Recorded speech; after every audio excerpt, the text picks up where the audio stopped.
Hello, my name's Zahalka. I'm a photo media artist based in Sydney. I'm exhibiting in this lovely show called Air, Water, Love, and the work has been created during a visit to Mumbai in India, and I came across a set of dioramas which are constructed habitats created for a natural history museum. And these habitats were made in the 1930s and 40s, and so these habitats and the kind of documentation of these places has changed remarkably from that time. My work touches on climate change and the impact of development and land clearing and so on that has dramatic kind of effects on these landscapes. The diorama is a quite unusual kind of construct. It's built with a curved background, and the area here in the background is painted. The rest of it are taxidermied animals. They're specimens that have been collected from the field and then stuffed. I've provided an original documentation of the habitat before I make my what are called interventions. These are digital kind of elements that have been introduced into the habitats to talk about this high-rise development, to talk about the rubbish that is littered there. In the case of these particular creatures, which are the vulture, they provide a very important part of clearing carcasses from the habitat. And in recent times, unfortunately, this habitat, the vultures have been affected by feeding off cows that have been treated with an anti-inflammatory. And this anti-inflammatory has affected them and caused death.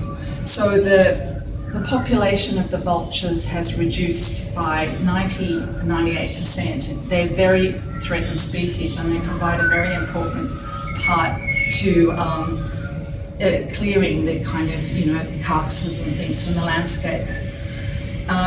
In this part here, you'll see a bottle which is one of the and this is an anti-inflammatory, and that's what's causing the death of these creatures. So my practice is photo media. I work digitally, I work with analog film as well, but in recent times, a lot of my work has been portraiture, and I look at challenging stereotypes and kind of presenting figures that speak about Australian identity and also are informed by my own background, which is a migrant background, from my parents who came to Australia in 1950.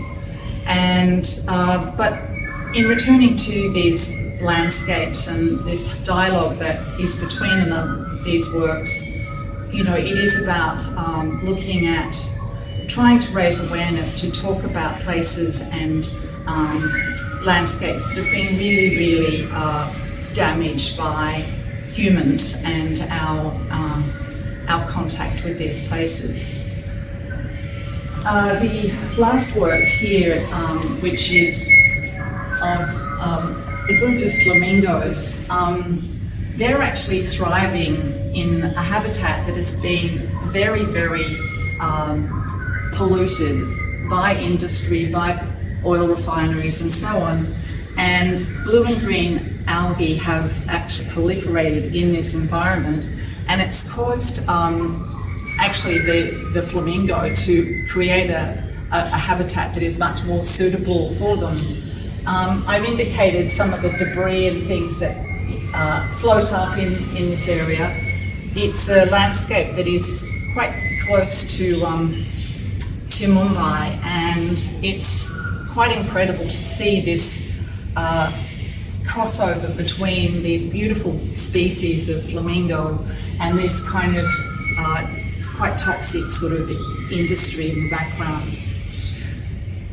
These works have been printed onto canvas, and they're a pigment ink that's, I wanted to kind of play between painting and photography, this kind of melding of the two. So, as I said, these landscapes originally were painted, and then I've superimposed these elements of the industry, of the rubbish, of the high-rise. And it's hard to really know what's going on in them. Like you think you're looking at something that's kind of quite constructed and painted. These look quite artificial. And a lot of my work plays between that sort of artificial and the kind of hyper-real, and trying to sort of bring those two together and to comment on the way that we want to we visit these kind of museums and see these objects presented in a particular way. As I said, I mean, a lot of the images that I superimpose, that I introduce into these landscapes, have been taken by me. So during my visits to whatever the region is, I'll collect pictures, and then I return and work on my computer, bringing all of those elements together.